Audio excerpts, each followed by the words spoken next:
Hi everyone, thank you for joining me.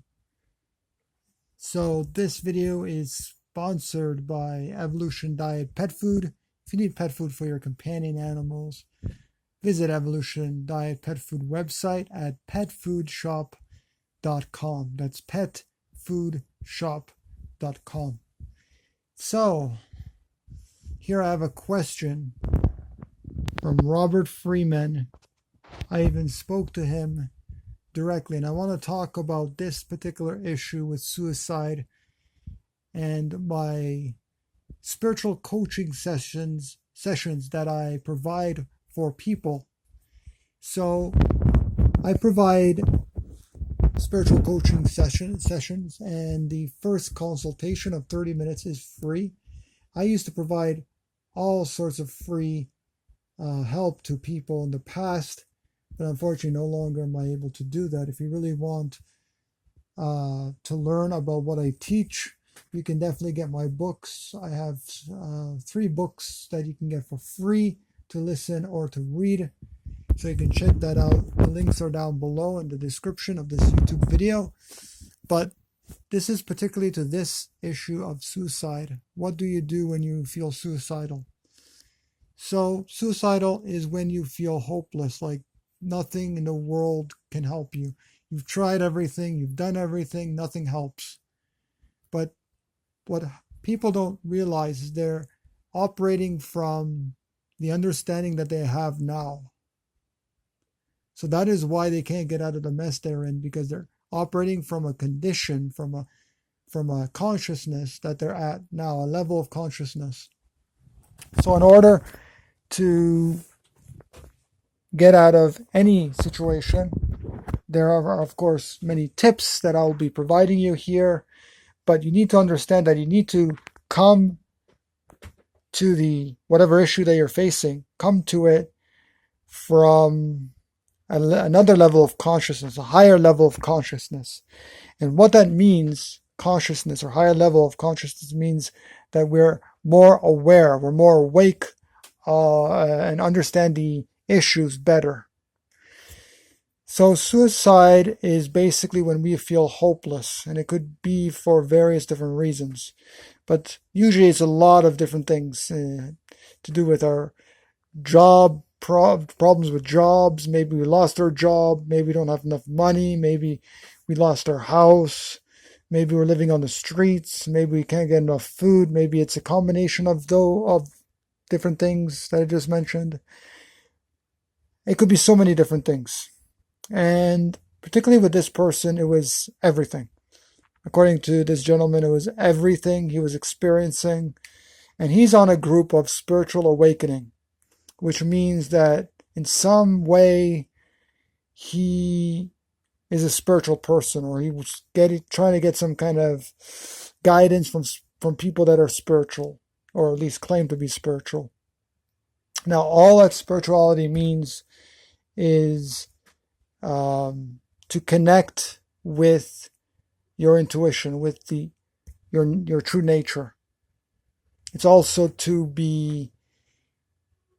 understand that we are, like, everything is interconnected. Spirituality means so much. It is like so much that spirituality means. But really it means to connect to your core being, who you really are.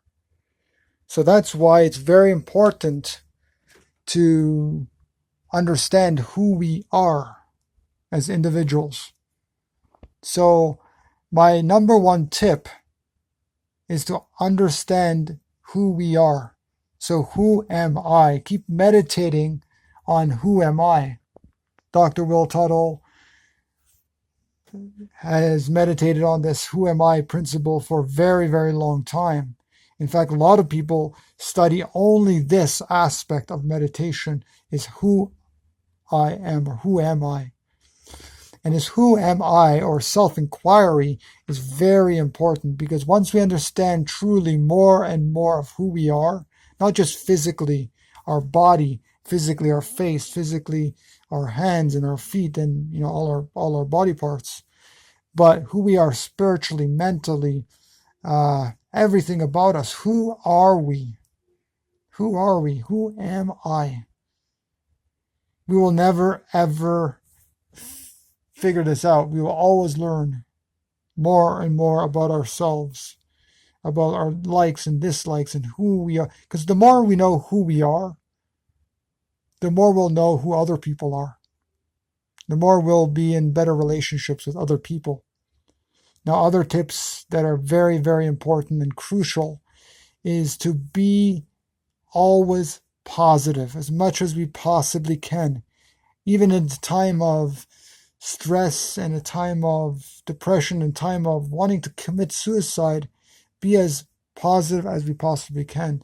Be grateful for what we have in our lives, even if we really don't have anything. If it seems like we don't have anything, we don't have money, we don't have food, we don't have place to sleep, be grateful because we have everything that we need. It's only society that's telling us that we need these things, that we need money, that we need a roof over our head in order to have a home. We have the food actually, but unfortunately governments are taking that food away from us through privatization of land and not being able to go out into nature and getting the food that we need that we've always done for thousands and thousands of years. I mean, we were living in nature back in the days and we were getting all the food that we needed either through growing our own food or just foraging for whatever wild edibles were around. It's not like that anymore because we live in cities and governments don't want us to live free on the land anymore and they want to keep us enslaved. Of course, the society and the craziness of all this, what's happening in our world and in governments is of course this is a sick and evil society that we live in, including the people that are running it. And I'm saying the actual institutions itself, like governments and banking and all this kind of stuff, which are totally not in our best interest. It keeps us enslaved. Money keeps us enslaved no matter how much we have. We need to keep making more, and then that keeps us enslaved, working, to create all this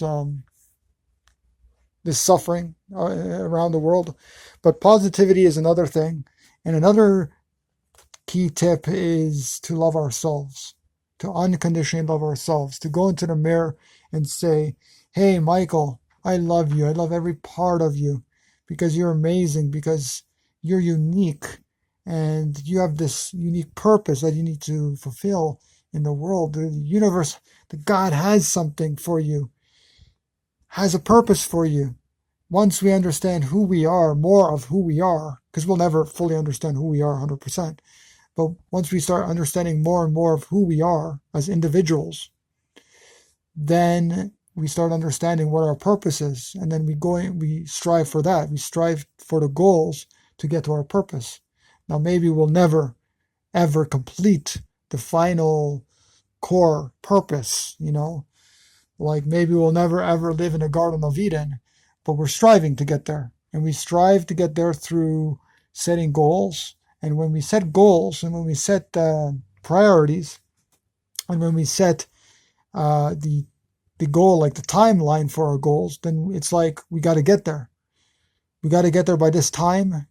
And if we don't, I mean, it makes us more motivated to want to finish the job, want to finish this, put an end to the goal so we can continue and complete more goals.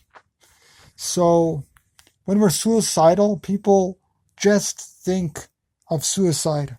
They don't have a capacity, the awareness or the higher consciousness to understand what are the core reasons we have these thoughts of suicide.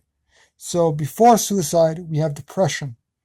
Then we have severe depression and maybe chronic depression or however you call it. Then you have eventually suicidal thoughts. Now, some people go through it and some people don't because they just don't want to have they just don't want to go through the process of killing themselves. They fear killing themselves, dying. So these are the tips. Meditate on who am I. Be positive. Unconditionally love ourselves as much as we can, especially doing it in front of a mirror. Yeah, and just being as positive as possible.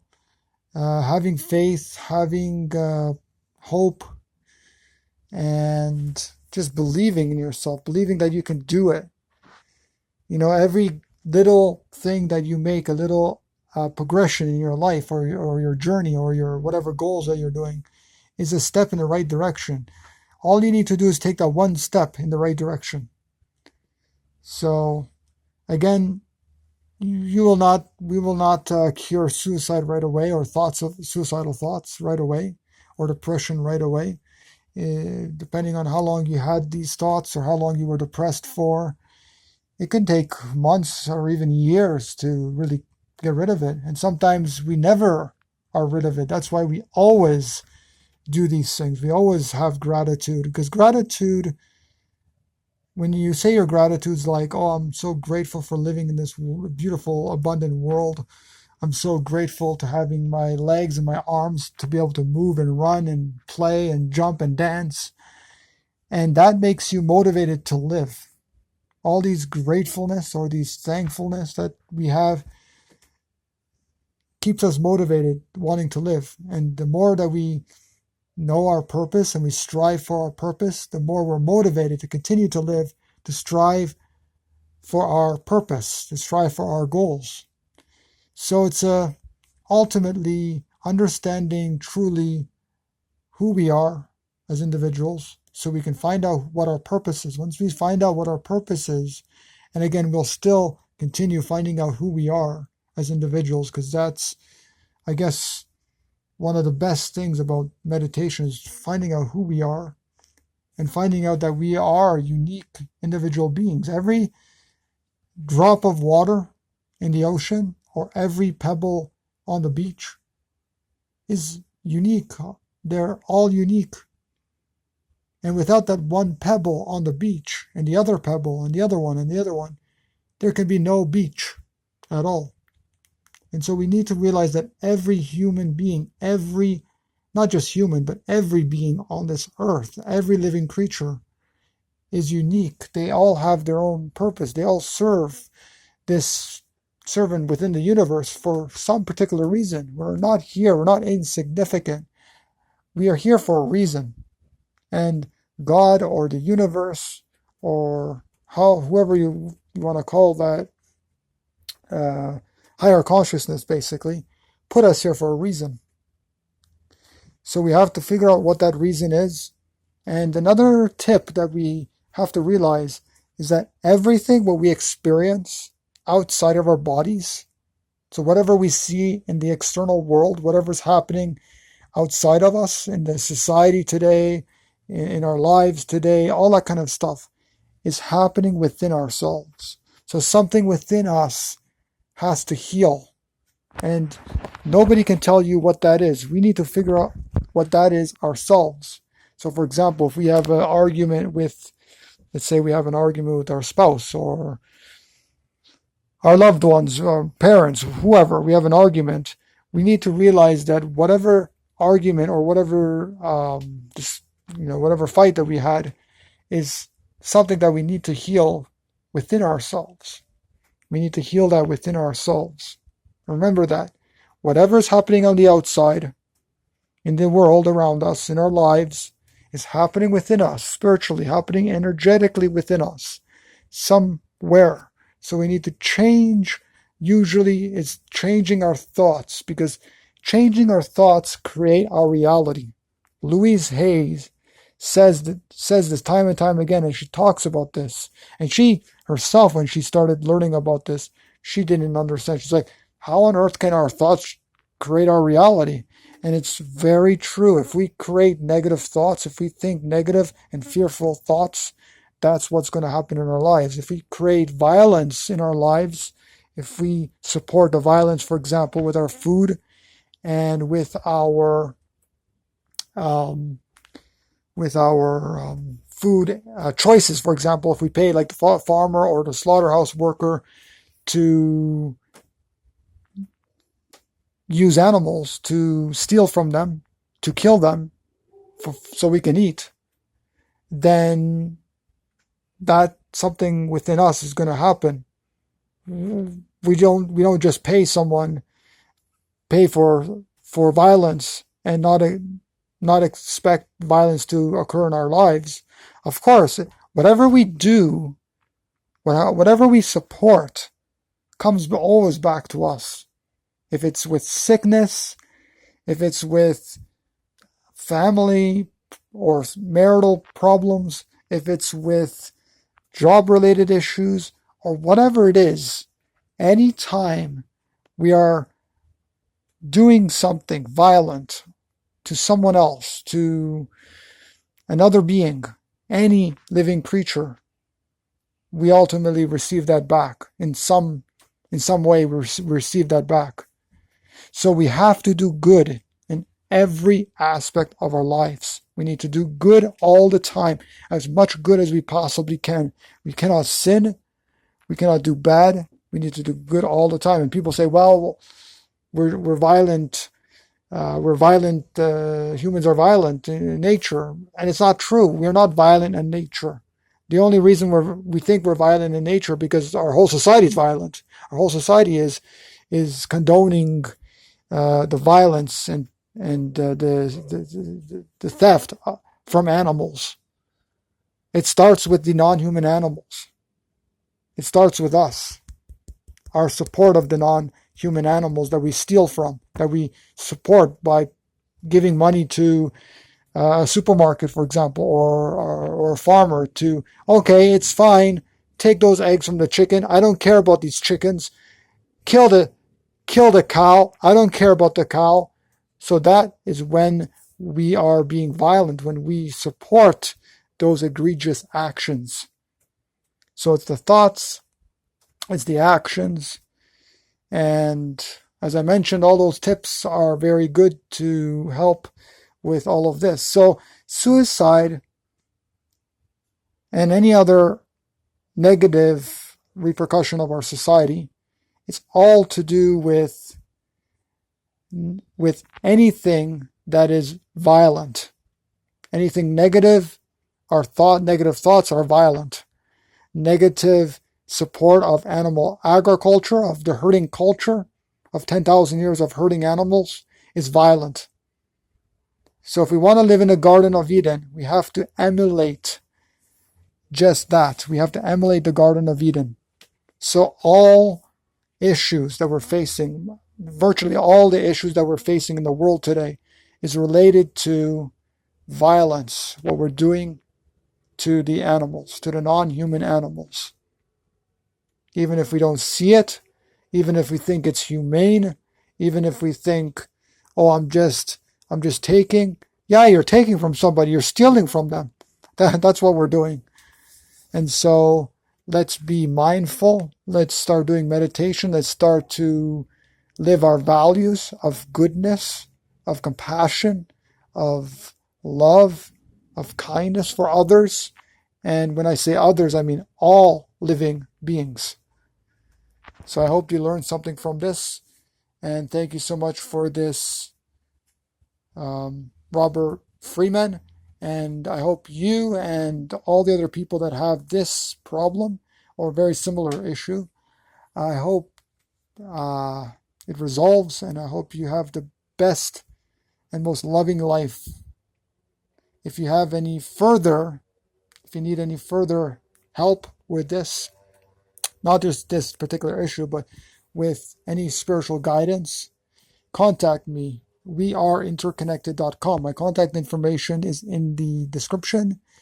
And don't forget to like this video and share it around anyone who you think would find it useful. And don't forget to subscribe to my YouTube channel and to click the little bell icon to receive notifications in your email, and to also subscribe to my email newsletter.